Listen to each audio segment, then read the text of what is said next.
a boxer, a fighter, a kangaroo. Meet Matilda, America's first kangaroo hero. And look who's in his corner. Elliott Gould, Roy Clark, Harry Guardino, Clive Revill, Karen Carlson, and Robert Mitchum as Parkhurst. You'll love Matilda.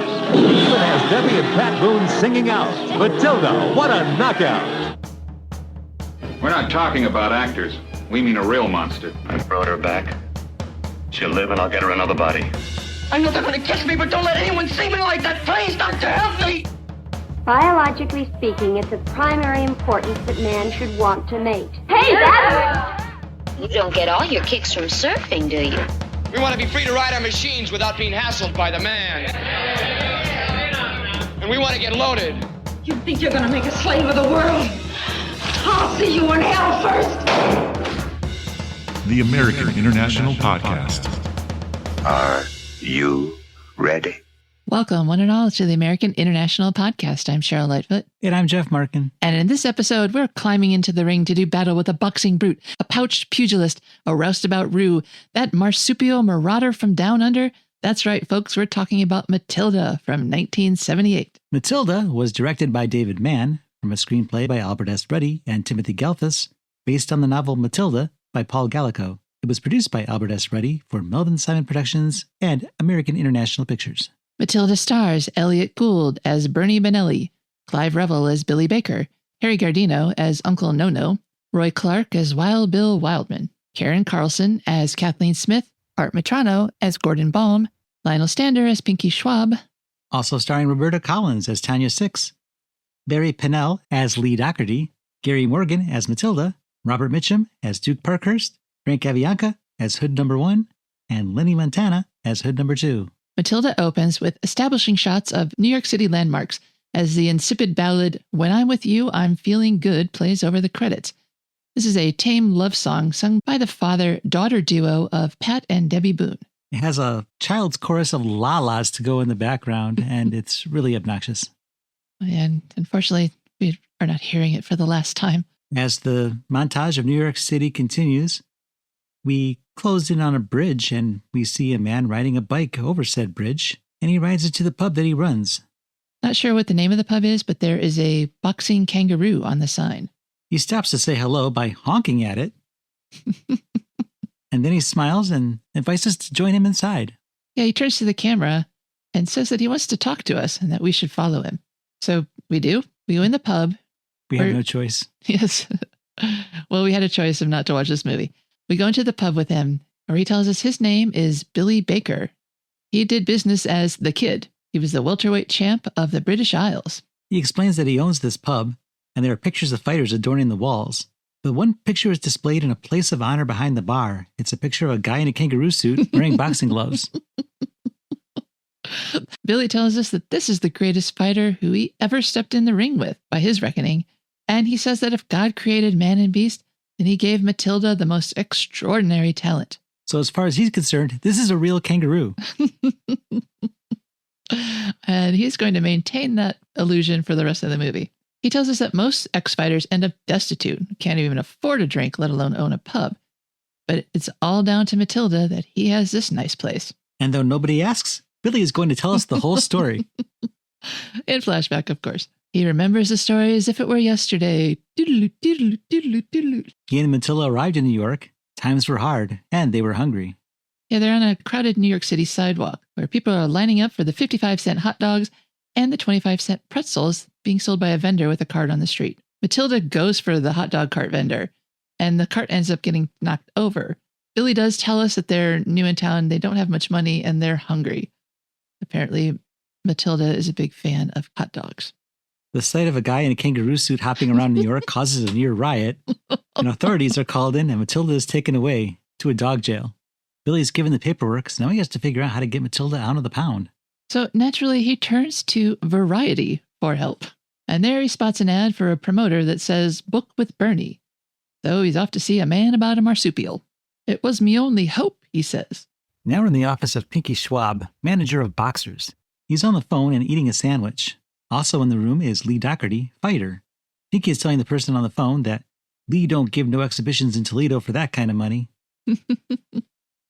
all while corned beef dribbles out of his mouth. He needs them to agree to triple the money before he'll even consider talking to him again. So I guess the fine people of Toledo missed out on that. The phone rings again, and this time Bernie, who I guess was there the whole time, takes the call. He's trying to sell the caller with an act that sounds pretty outlandish. He stands up and says, "Sure, he's got a knife act. How about this? Man's blindfolded, a girl spinning on a wheel, flaming torches at the end of the knives, and it ends with an American flag over her head." The caller hangs up. "He loved it," Bernie announces. Pinky says that's the most ridiculous act he's ever heard of. And who would even conceive of an act like that? I guess Bernie would. So the two of them start to bicker while Lee Doherty watches. Pinky is married to Bernie's sister and took Bernie in when they were orphaned and obviously gave him a job too, but he really has a low opinion of Bernie. Pinky wants Bernie to give up on showbiz booking. It's passé. I guess boxing is where it's at. Bernie razzes Pinky for still trying to book boxing gigs. Lee Doherty looks alarmed, but Pinky assures him that America still loves him. Bernie says if that's the case, why hasn't Pinky booked him a fight in a year then? He says Lee Doherty's a has-been, and he has a newspaper article by Duke Parkhurst, the local sports writer, to prove it. Lee Doherty is a little concerned to hear this, mostly because he's not really good at anything else. But Pinky tells him there's nothing to worry about, that the guy in the paper doesn't know what he's talking about. Before this fascinating argument can continue, there's a knock on the door. The door opens and Billy Baker enters. The three of them stare at him as he gives his name and a brief resume. Upon hearing that Billy Baker was a former boxing champion, Pinky says he's not hiring seconds. Billy says that he came here to speak with Bernie Bonnelli. Bernie says that he doesn't handle boxers, he books acts. And Billy says he has an act, him and Matilda. "You box a woman?" asks Bernie. "No, Matilda is a he and a roo." This does not compute for Bernie. Maybe it's the Aussie slang? So Billy has to say that Matilda is a kangaroo. Bernie says he's not looking for animal acts right now, maybe next year. Billy says it's not just an act. Matilda is the greatest boxer in the world. Nobody has ever lasted more than 2 rounds with him. And now Pinky has the opening he's been waiting for to razz Bernie about his potential critter client. Lee mentions that he has some kangaroo slippers, and Pinky tells him that he has a whole kangaroo suit, while Billy resumes his pitch.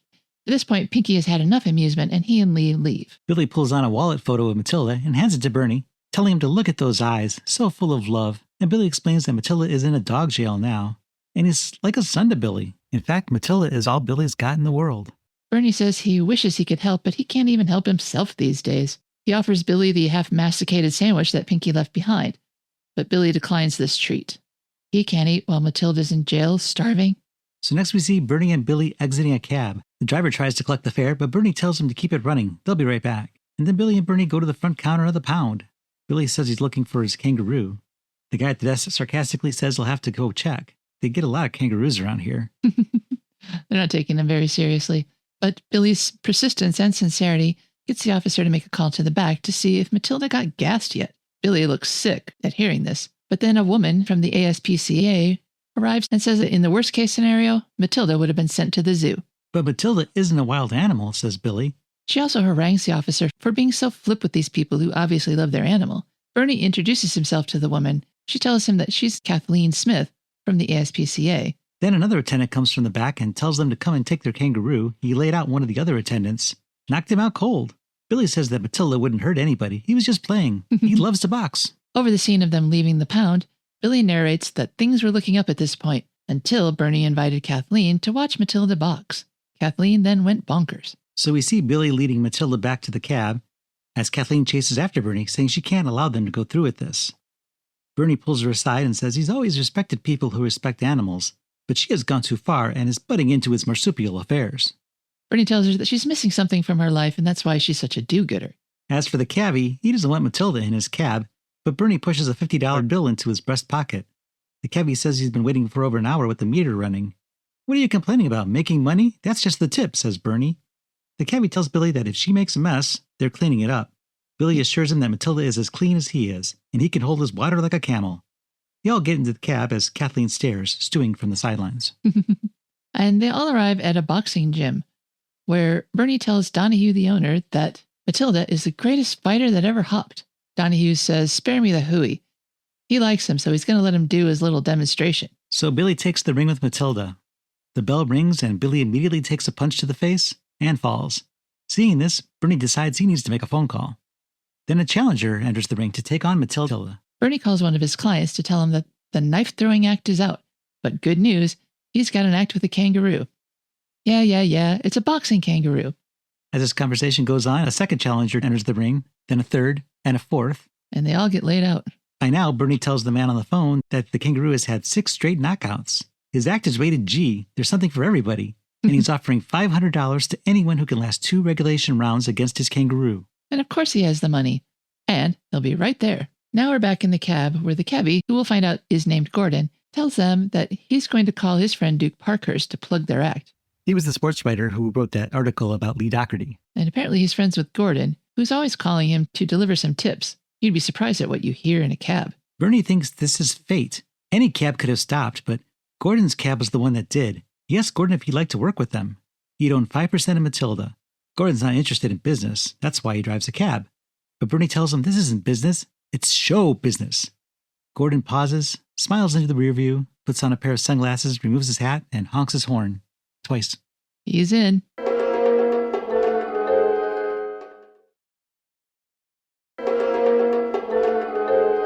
Our first stop is at a lounge, so Bernie can visit his financier. He goes in, nabs some flowers from a display advertising the singer at the bar, and then goes over to the piano to present them to the woman singing there.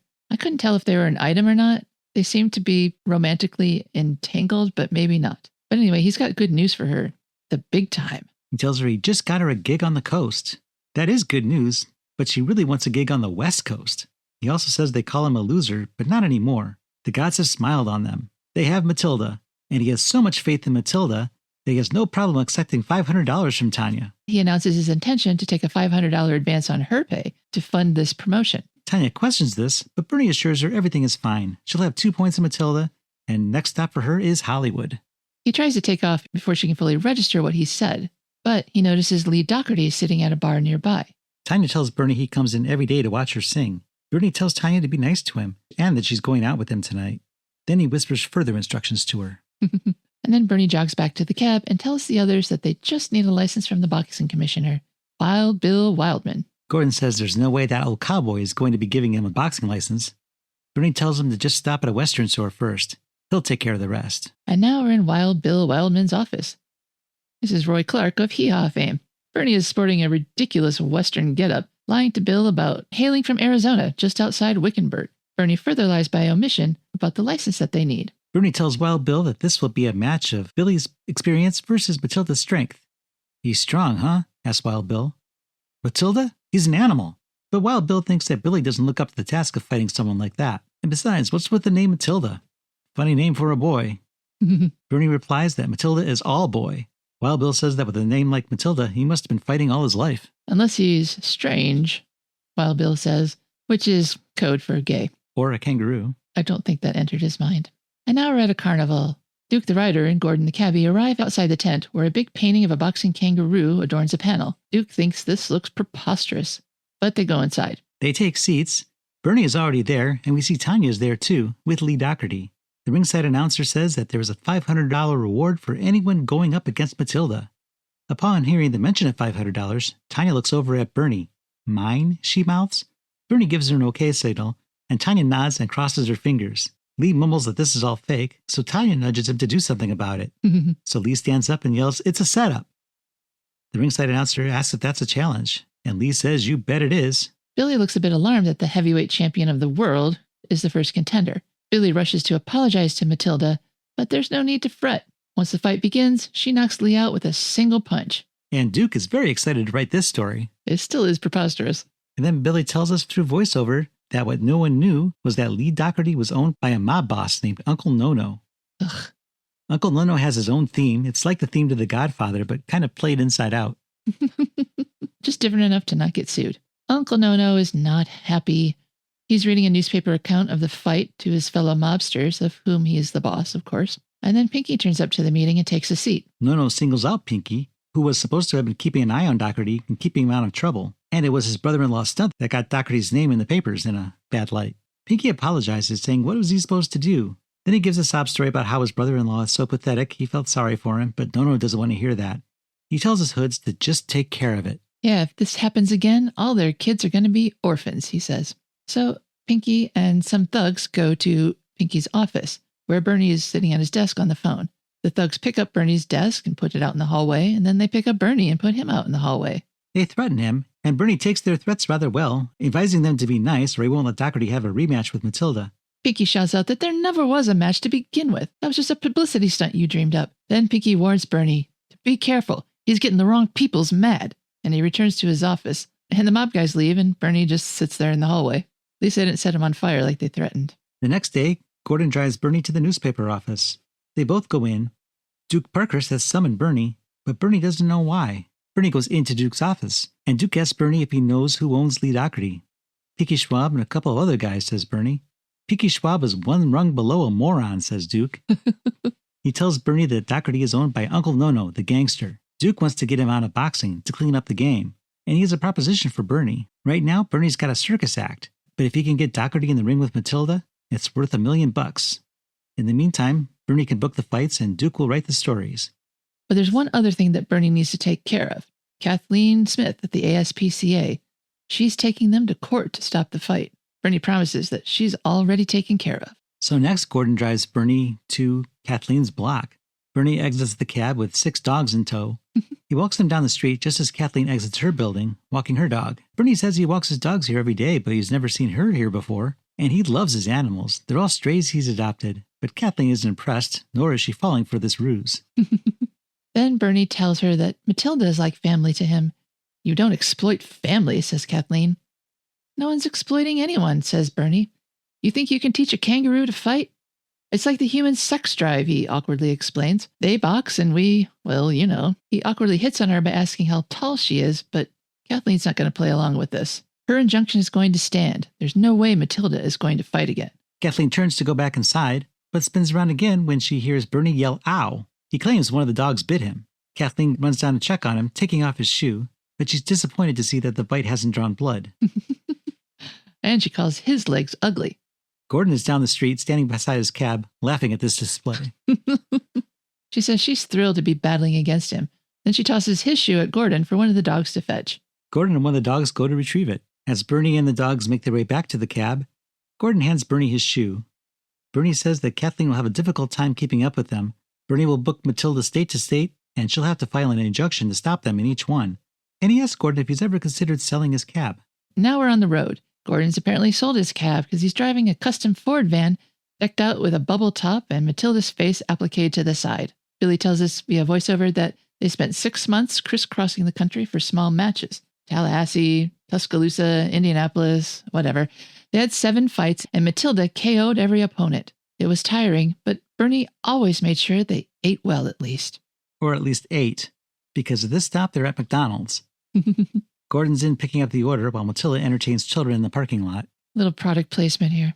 And now we're at the Cow Palace in Oklahoma, where Kathleen is covering up fight posters with stickers reading, "Do not attend this atrocity" and "Save the creatures of God." Bernie sees her and goes over to her. "Hello," he says. Kathleen turns to face him. "Did you really think you could stop me by leaving New York?" Bernie, who's pulling off the stickers from the posters as they talk, says he called to say goodbye, but her line was busy. He asked her if she came all this way just to see him. "Don't flatter yourself," she says. "I came here to place an injunction to stop this fight, but it failed." She says she hears the next fight is in Los Angeles. Bernie confirms this and asks why. "Oh, my brother's the boxing commissioner for the state of California," she says with a smile, and she turns to leave. And now she's in her hotel room. Outside her room, Bernie pays off the room service waiter and delivers the food to Kathleen's room himself. And he stays behind after parking the cart in her room. She comes out of the bathroom in her robe and, enraged, tries to get him to get out. He offers flattery and wine, but she's not accepting either. Bernie says that he was hoping they could just be friends. Then Bernie tells her that when women come out of the shower, they're supposed to look pretty, but they never do. But she does.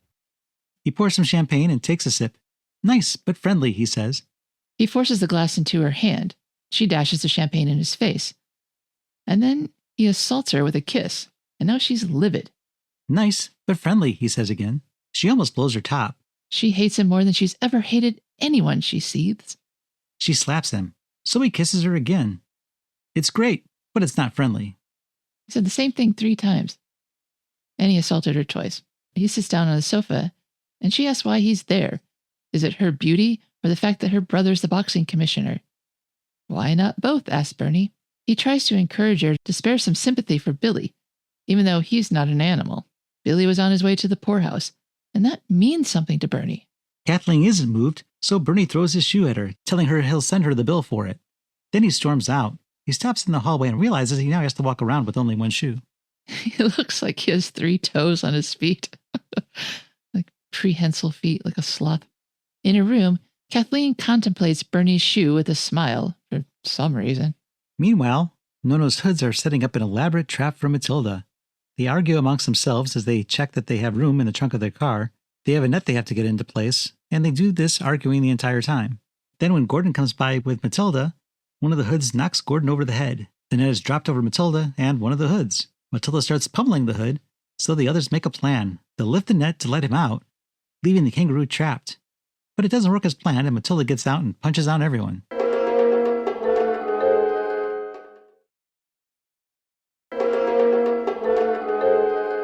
Now we're at the bout at the Cow Palace, where the announcer introduces Matilda, hailing from Sydney, Australia.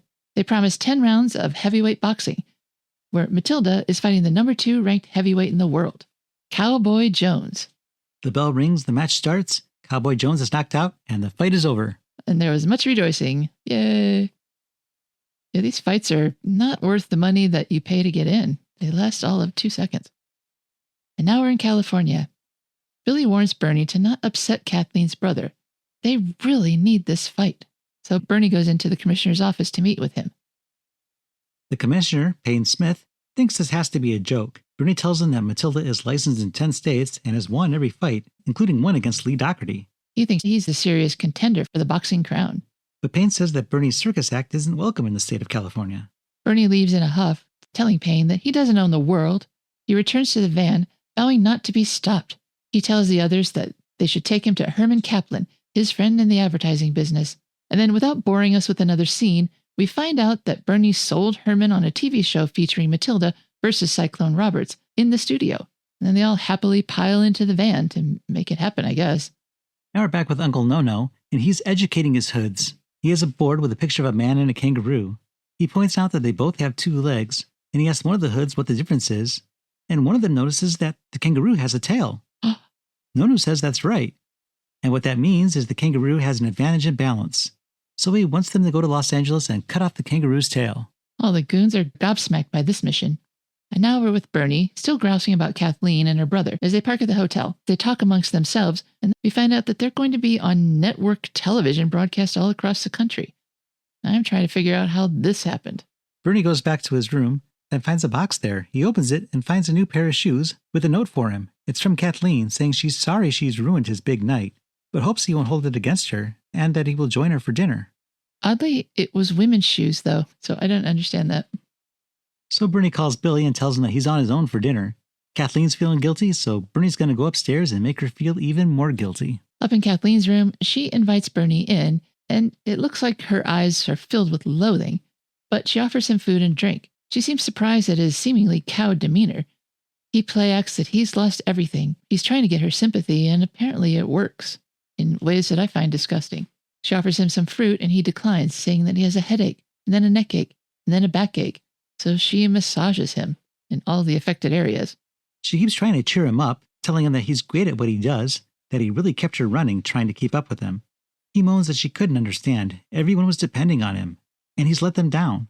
But she continues to try to comfort him, so he lets her. Yeah, she kisses him. Gross. Now the van parks behind the TV station. 2 of the goons, who I'll call Goon 1 and Goon 2, are waiting with an axe so they can cut off the tail of the kangaroo. When Bernie, Billy, and Matilda come by, Goon number 1 stops them, asking for an autograph for his kid. They pull out an autograph book, a giant ink pad, and Matilda dips his fake paw in the ink and then barely touches the autograph book with his paw print.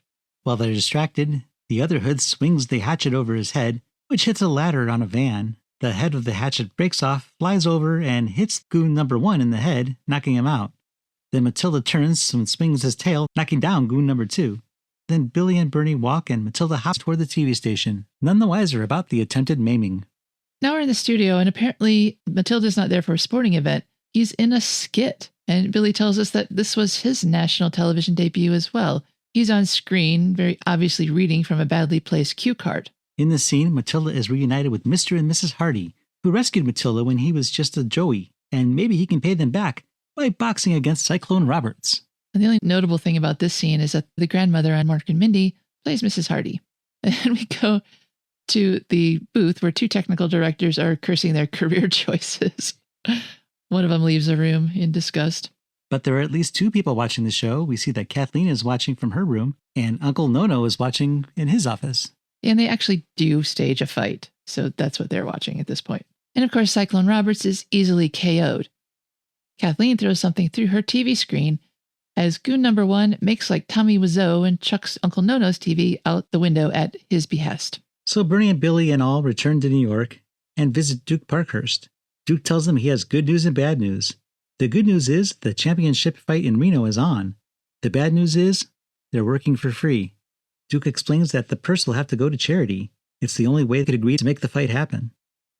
Bernie and Billy are upset, but Parkhurst is serious about catching Uncle Nono. He tells them that after this fight, all their winnings will be theirs, but it has to go down this way. Bernie thinks Parkhurst planned this, knowing that Bernie would be dumb and greedy enough to fall for this trick.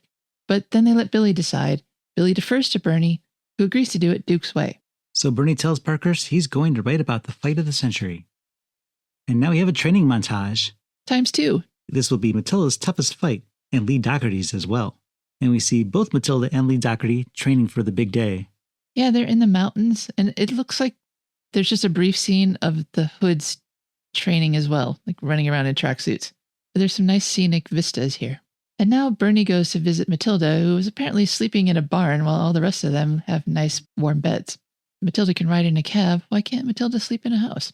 Bernie asks Matilda a bunch of existential questions. Like why such a weird-looking creature is imbued with so much boxing talent. Then he says that for the first time in his life, Bernie is a winner, and it's all because of Matilda. And then he just leaves him there alone. Then we see Bernie walking from the barn through the woods, and Nono's goons surround him. They take him to their car. Are we going for a ride? Asks Bernie, and they drive him to see Uncle Nono. Yep, Uncle Nono is going to have a one-on-one with Bernie in an enormous conference room. The other 2 goons are way in the back. You probably can't hear. Nono offers Bernie a contract so that he can own Lee Doherty after the fight. It's already been signed, but the catch is that Bernie has to sign over Matilda to Nono. Bernie says no deal. Then Nono suggests that they might pay a visit in the middle of the night and knock off Matilda and the Englishman. But Bernie calls Nono's bluff. He doesn't think Nono is that stupid. He couldn't handle the heat if they did that. Nono likes the cut of Bernie's jib and offers him a job. He owns 45 different companies of varying legality. But Bernie's not interested. Boxing is his hobby, not his vocation. Nono has one of the goons take Bernie back to his house, but tells the other one to call his bookie and have him bet $1 million on Matilda tomorrow. Now it's the night of the championship fight. Limos arrive at the venue, and a large crowd is in attendance. They say it's Harrah's in Reno, Nevada, but it's actually not. We'll talk about that later. Duke Parkhurst is there, and he's sitting ringside, and Nono sidles up to him. And he asks Duke who he likes. Didn't you read my last column? Asks Duke. Matilda in 2. He asks Nono if he's got any money on the fight. Nono says no, he doesn't gamble. In the dressing room, Billy has a confession. He's been hiding something from the others, and it's about kangaroos and boxing. What they didn't know is that if a kangaroo gets hit, they'll stop fighting. So whoever gets the first punch wins. This is how kangaroos naturally fight. And up until now, they've been lucky. No one's ever landed a punch on Matilda. He knew that the others, Cowboy Jones and Cyclone Roberts, were washed-up fighters. And Matilda had even fought Lee Doherty before, but he had had a few drinks that night. Billy is worried since now Doherty has been training and is in peak form. He's afraid he's going to tear Matilda apart. Everyone looks concerned. But there's nothing they can do about it because it's time for the fight. The challenger, Matilda, is announced. Parker says to no one in particular, "I love that animal, a fighting machine." The champion also enters the arena. We see Kathleen is in the audience too. In the ring, referee George Lotka asks if Matilda understands the rules, and Billy assures the ref that Matilda was trained under the Marquis of Queensberry rules. So the fight begins. The bell rings. Matilda gets a few early hits in. The referee has to pull him apart when Matilda's big feet step on Doherty's. Matilda gets another punch in, nearly sending Doherty through the ropes. The referee begins to count, but Doherty is up at 8, and they face off again. Yeah, it's all Matilda here. Doherty can't seem to land a punch. We see Tanya in the audience cheering for Lee as the fight resumes. And Matilda knocks Doherty down again. The referee starts to count, but Doherty is saved by the bell. Both fighters go to their respective corners to wait for round 2. The bell rings, and in round 2, Matilda is still dominating. Matilda knocks Doherty literally out of the ring, but he climbs back in just in time for the end of the round. Parkhurst comments that Doherty is the first to ever make it to round 3.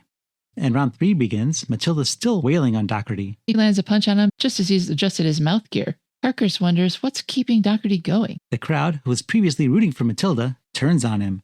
They start booing Matilda. Matilda again knocks Doherty to the floor, and once again he's saved by the bell. Parkhurst says that Doherty doesn't even know where he is. No way he'll make it through a 4th round. Nearby, Uncle Nono smiles. But Doherty's being examined by a doctor. Apparently he's healthy enough to get back in the ring. He seems determined in this round. In the 4th round, Doherty gets in a punch, hitting Matilda in the gut. Matilda freezes.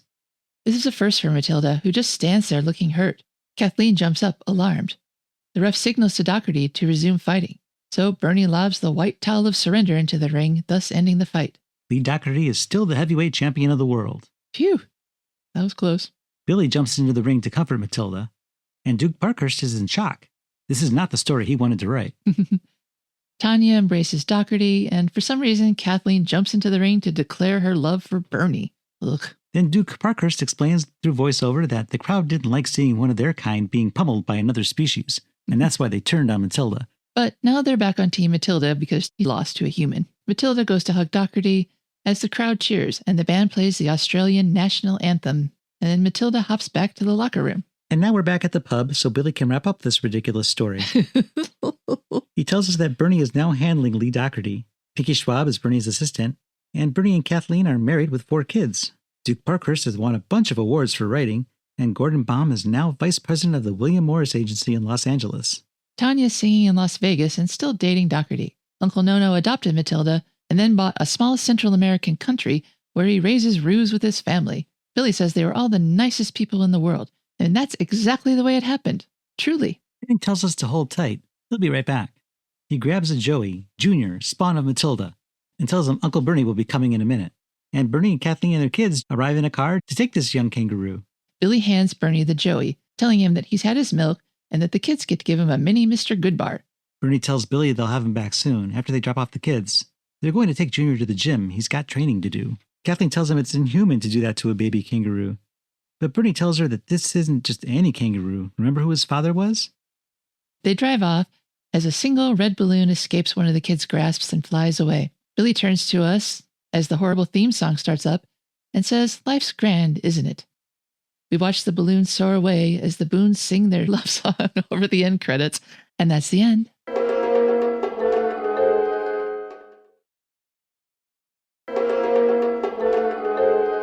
Welcome back to the American International Podcast, where we're talking about Matilda from 1978. Greg Kilday of the Los Angeles Times interviewed producer Albert Ruddy for an article published October 8, 1977, saying he was ready to announce a new movie, writing, "Instead, the conversation turned to kangaroos. I become quite an expert on kangaroos," Ruddy said. Kilday continued, "Even as we spoke, somewhere in New Jersey, a kangaroo that Ruddy has under contract was busy training." "What's the kangaroo's name?" Kilday asked. Ruddy answered, "I don't know what the hell he's called. We're going to call him Matilda."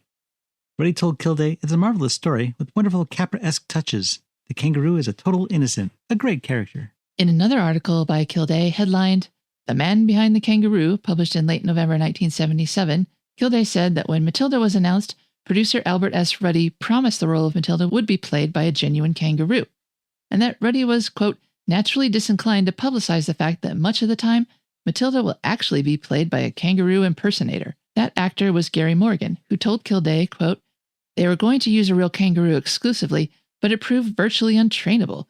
Then they decided to use a fighter, but he couldn't cut it. I just happened to know the stunt coordinator, and I got an audition. I just put on the suit and jumped around and did some shtick." Morgan also told Kilday that the suit, which cost $30,000, was not made for comfort. There's no air exchange and it's very cumbersome. The head is controlled by electronics. For close-ups, they can control the eyes and ears. There is no peripheral vision, so everything has to be completely choreographed. He went on to say that he wanted the audience to like Matilda, despite his prowess in the ring. "This kangaroo is such a good fighter, the audience could hate him. I'm trying to show that he doesn't realize he's hurting anyone. I'm also trying to show that there's real love between the kangaroo and his trainer." Half of the $5 million budget was provided by Melvin Simon Productions. TV rights were sold to CBS for $2.5 million, foreign sales were $1.6 million, and AIP paid an advance of $1.8 million. This added up to $5.9 million, meaning that Simon made a profit of $450,000. In an interview with Love Boat actor Gavin MacLeod, published December 25, 1977, MacLeod said that he was in contention for a role in Matilda. "It's a show for the whole family, and that's the kind of thing I like to do," he said. Marilyn Beck wrote in her column, published October 19, 1977, that Matilda producer Al Ruddy, quote, wanted Toni Tennille to leave the side of Captain Darrell long enough to play the female lead in the film about a boxing kangaroo, but she KO'd the suggestion. Columnist Jack Anderson wrote in his syndicated column, published in September of 1977, that first brother Billy Carter had been offered the role of the taxi driver in the film, but similarly turned down the role, saying it was not quite the right vehicle for his debut. The casting of Hee Haw star Roy Clark was announced on December 29, 1977. According to the blurb, quote, Clark plays a whacked-out Arizonian who sets Matilda on the road toward a world championship fight.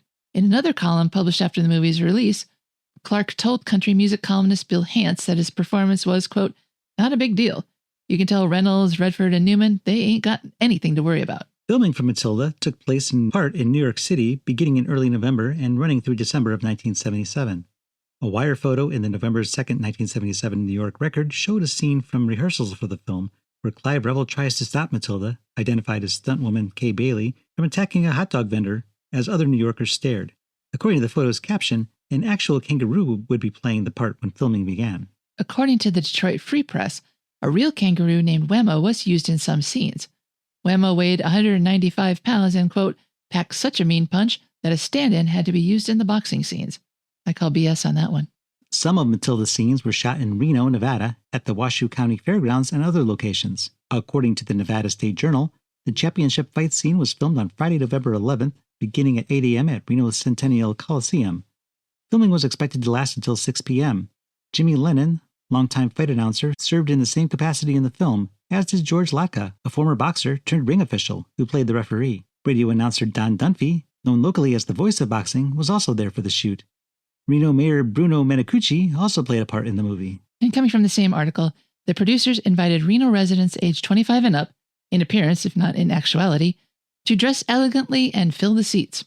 Instead of paying the extras, associate producer Paul Sapanakis told the Journal that the first 2,000 attendees would receive a souvenir t-shirt and everyone would have the chance to win prizes like a microwave oven, color TV, or a waterbed. He said, quote, some of the people who come here will appear on camera. We can't say which ones because the camera will catch them in the background. In the Nevada State Journal article about the scenes filmed there, Lenita Powers watched Morgan as the fight scene was being filmed, writing that while Elliott Gould was munching peanuts between takes, in the middle of the Coliseum's floor, the kangaroo was using a hairdryer, grabbing gulps of air from an oxygen mask and using a hairdryer to fan himself. Morgan was trying to keep his cool in a kangaroo suit, heated even more by hot movie lights. Heavyweight boxer Jerry Corey was scheduled to play Matilda's opponent in the Reno scenes, according to Powers, but was dropped from the film after getting his face bruised in a fight in Las Vegas the previous weekend. Powers said Corey's replacement wasn't known yet, but an article published Sunday, November 13th, named Larry Pinnell as the other fighter in the ring. Roberta Plutzik of the New York Daily News interviewed Larry Dorn, a public relations representative located in Los Angeles, about the blatant product placement in Matilda. In the film, ringside beverage vendors walked around with trays adorned with the Pepsi logo, and Matilda advertises a waterbed. Dorn told Plutzik that he gets products from companies and uses it to decorate sets, thus saving movie producers money on props. Plutzik wrote, whether anyone profits is less discernible. The party line is that no one connected with the film gets paid, over or under the table, that the filmmakers are just glad to have someone save them the effort and expense of finding their props. Elliott Gould told Lenita Powers in her article about the Reno shoot, quote, this is the first G-rated movie I've had an opportunity to be in. I have 3 children, and I'd like them to see me in something on screen that they would enjoy and not be frightened of. I like the script, the book, the people I work with, and my part. Gould also said he loved the city of Reno because of the sky, the mountains, and the air. Matilda was released on June 22, 1978, and was rated G for general audiences. To promote the movie, AIP sent a man in a kangaroo costume on Robert Mitchum's press tour for the film. Columnist Marilyn Beck wrote, Mitchum's secretary entered to announce that Matilda had arrived. Behind his aide could be seen a team of photographers, the head publicist for AIP, and an actor hidden inside a kangaroo costume. Mitchum had agreed to pose for pictures to hype the release of Matilda. And as he lumbered to his feet, Mitchum mumbled, all part of the job. Mitchum told Beck that he hadn't seen Matilda yet and didn't know if it was good or bad. Whoever knows how a picture turns out anyway, he asked, before mentioning his work in The Big Sleep and how the movie's post-production edits had changed the story. Quote, if my contributions to the film can be altered after the fact, why should I feel responsibility towards movies I make? He asked.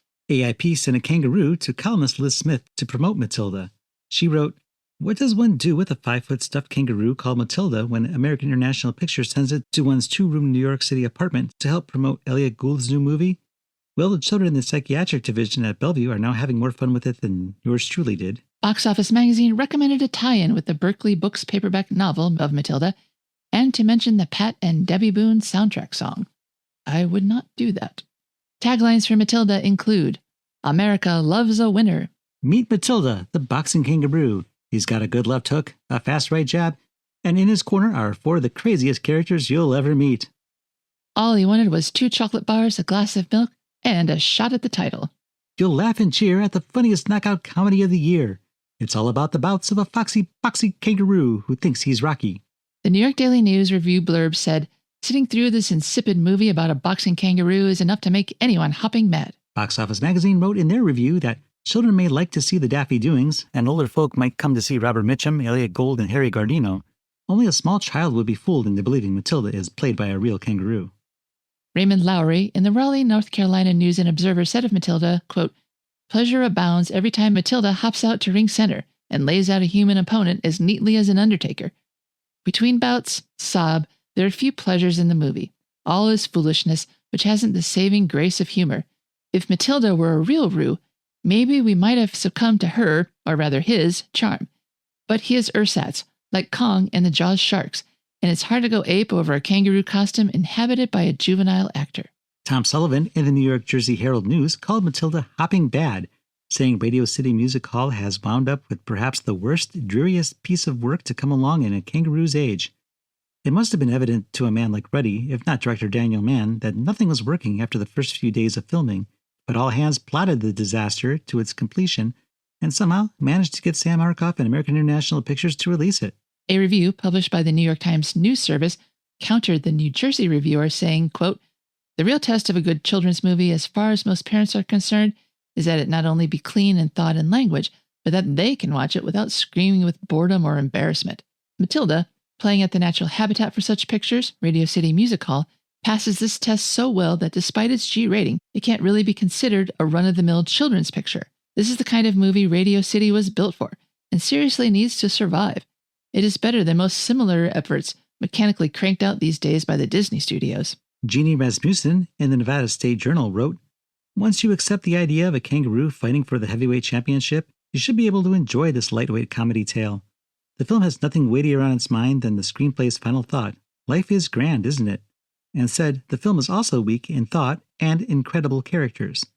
Guardino and his henchmen are presented as mafia morons, sending the film back 20 years to the depths of Italian stereotype jokes. Mike Mayo, writing for the Roanoke Times, called Matilda a nice, whimsical little fable, saying, it's all handled with a very light touch, just the right amount of silliness. After all, how serious can it get when Matilda is blatantly a man in a kangaroo suit? The movie works mainly because of Revill's presence. He is our occasional narrator, speaking directly to the camera, and manages to give his part an endearing vulnerability and innocence. Mark Halverson in the Sacramento Union said Matilda provides some pleasant and hokey entertainment for the whole family. The film throws a few unexpected punches, but don't expect too much. The script by Timothy Galfas and producer Albert S. Ruddy is flimsy and more amusing than really funny, and the costume worn by the human kangaroo stand-in is disappointingly tacky. It seems to be pieced together from remnants found on a Planet of the Apes set. Rod Humphreys in the Sydney Morning Union wrote, Matilda, the cornball movie that was supposed to make Australian TV journalist Mike Willesee a Hollywood star, was released in the United States this week.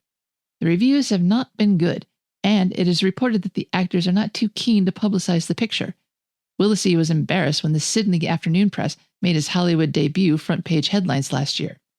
He will be even more embarrassed when his film is released in Australia. Willesee apparently had a brief cameo as an audience member during the championship fight. Robert W. Butler in the Kansas City Times called Matilda a stultifyingly mediocre film. In a way, it's like a no-hitter game.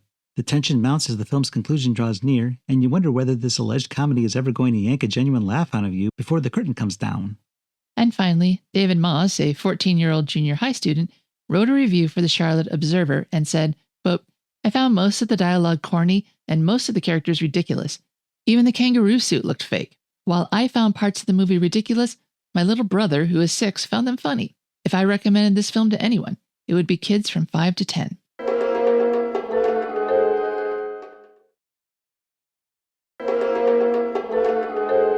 All right, Jeff, well, I think that last review kind of summed up my feelings of this movie. I don't think this movie was made for me, but it did kind of surprise me to find out that this was supposed to be a kid's movie. It doesn't have that feel. It's rated G, and it kind of plays a lot like the movies that Disney was putting out at this time in the mid to late 70s, and they put on a lot of really bad comedies that aren't fondly remembered. Yeah, I can remember a few. I guess I forgot a bunch of them, but stuff like The Strongest Man in the World with Kurt Russell. I was thinking more like The Shaggy DA with Dean Jones. Yeah, I don't think I watched that one. But I don't know. It's a movie about fighting and there's drinking and I don't know. There's mobsters in it. Yeah, there's mobsters, there's fighting, there's drinking. How is this a kid's movie? Well, there's mobsters in it, but they're more comedic than in, say, The Godfather. Well, comedic without being funny. Well, yeah. I mean, they're morons and they're played to be morons. And it was funny to me, but I don't know if it was supposed to be as funny as it was. I mean, obviously that was played to be funny. And it was one of the few things I did get a kick out of in this movie was... Oh, well, good for you. It was cartoonish. Their acting was cartoonish. Well, it was. And I think they had to be because they're acting with this guy in a kangaroo suit and having to play it straight. Yeah, I think that would have been the most difficult part for me being on set. Oh, sure. That's a kangaroo. So yeah, I laughed a lot, but I don't think once at a part that was supposed to be intentionally funny. Mostly it's just every time Matilda hopped because I'm thinking this guy's in there and people are acting like this is a real kangaroo or they just don't notice the difference.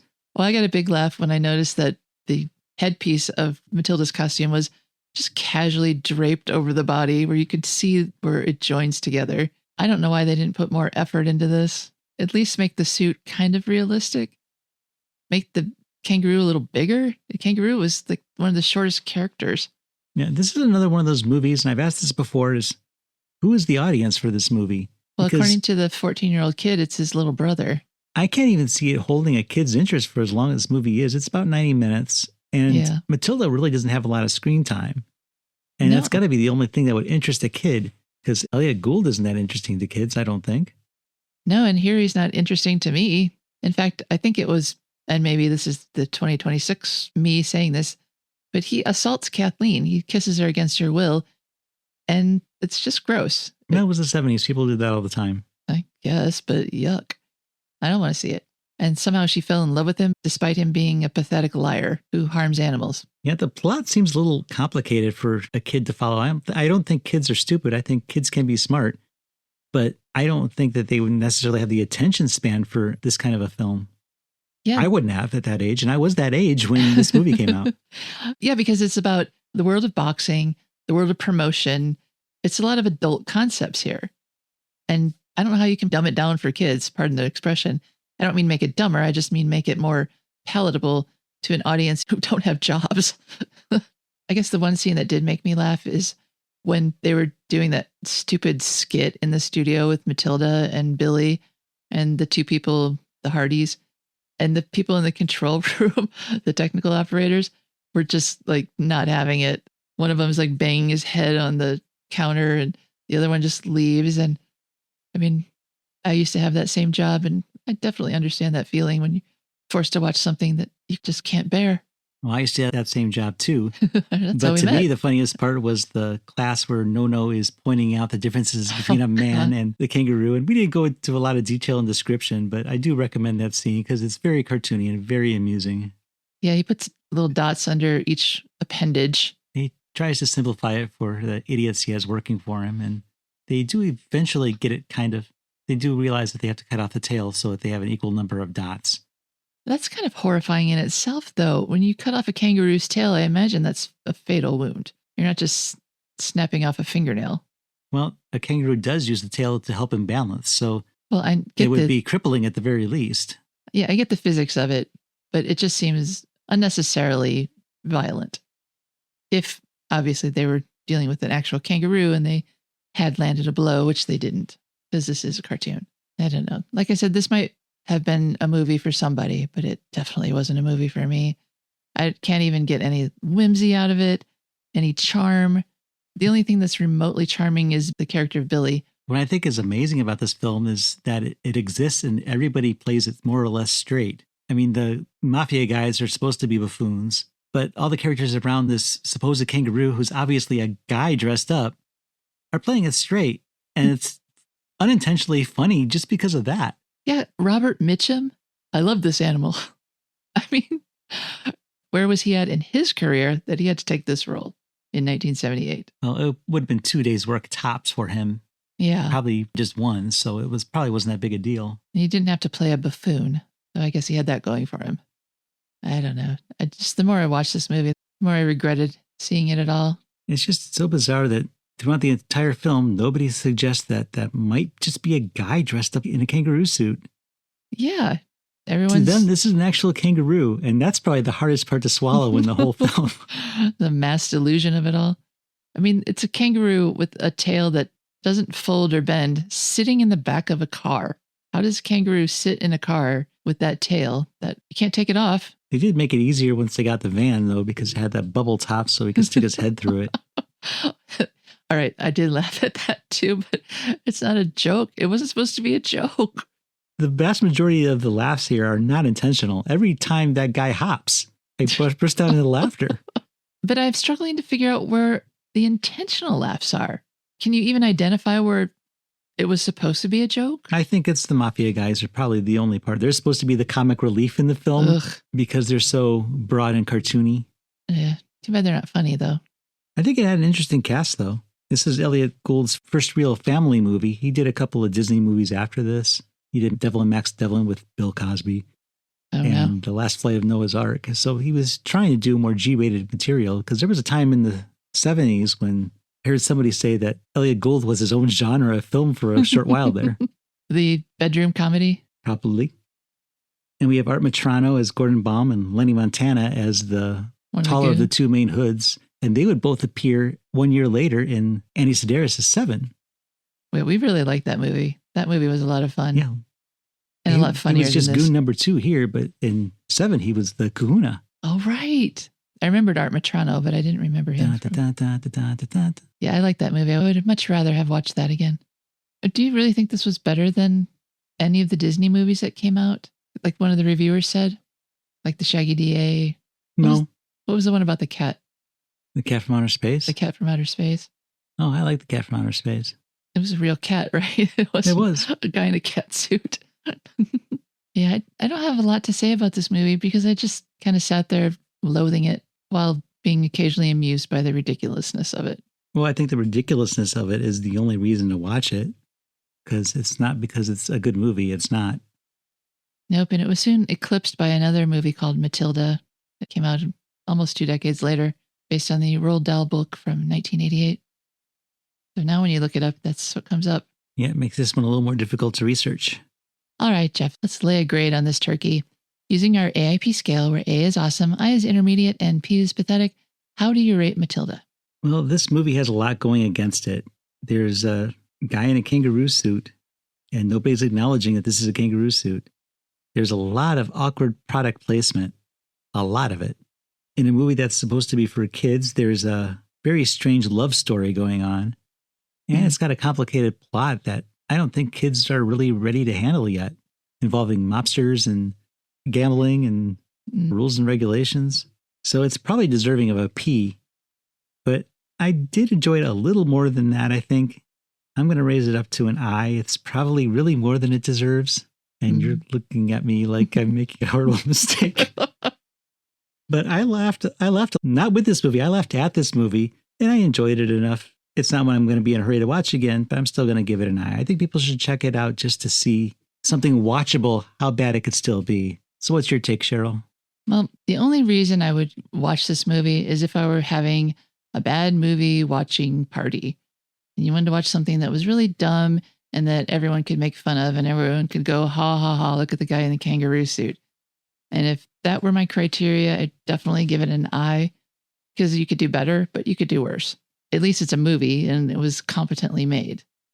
But I don't know. I don't see this as a kid's movie. I don't see this as a grown-ups movie. I just don't see where its place is in the world. And I just don't like it. I don't like that they claim that there's supposed to be a real kangaroo in some scenes, and there is not, except for the Joey at the end. There's no whammo who weighs 195 pounds in long shots. It's man in a kangaroo suit all the way. So that feels like a bit of bait and switch. And it's kind of a dumb decision. You're going to make a movie about a kangaroo and you can't use a real kangaroo at least part of the time. It's just ridiculous. I didn't like the love story between Bernie and Kathleen. It was very unearned. And Bernie is a terrible hero. And no one else in this movie, except for Billy, is probably the only likable character in the whole thing. So even if I wanted to give it an eye for being a competently made movie, I can't bring myself to do it. There's just nothing good about it. Unless, like I said at the beginning of this speech, you just want to watch a dumb movie and have all your friends laugh at it. In that case, I got your movie. But otherwise, don't bother. I'm giving it a P. It's true that if this movie was made today, the kangaroo would be CGI, 100%. Mm-hmm. So kangaroo jack action. But I don't think the movie would play any better. It would need a total rewrite and update. Yeah, they'd have to pick a lane. Kids movie or adult movie, not a little bit of something for each that excludes the other. Well, if you're enjoying what we're doing here on American International Podcast, we built a companion website that really takes things to the next level. It's not just a landing page, it's an ever-growing digital archive dedicated to the full history and output of American International Pictures. We're working film by film to create a comprehensive resource featuring original posters, press books, lobby cards, and detailed write-ups that put each release into context, how it was marketed, how it was received, and where it fits within the AIP story. It's a long-term project, and we're building it out piece by piece, but the idea is simple, to create the kind of centralized, visually rich AIP archive that we've always wished existed, and to make it available to anyone who shares an interest in these films, for both the casual fan or a deep dive researcher. And you can find all that at AIPpod.com. Well, now that we've been KO'd by a man in a kangaroo costume, Matilda, the boxing kangaroo, it's time to throw in the towel and end this episode. For the American International Podcast, I'm Cheryl Lightfoot. And I'm Jeff Markin. And we'll meet you at the drive-in. Follow the American International Podcast on Instagram and Letterboxd at AIP_pod and on Facebook at facebook.com/American International Podcast. The American International Podcast is produced and edited by Jeff Markin. A man whose mind is distorted by hatred. And Cheryl Lightfoot. A girl hungry for too many things.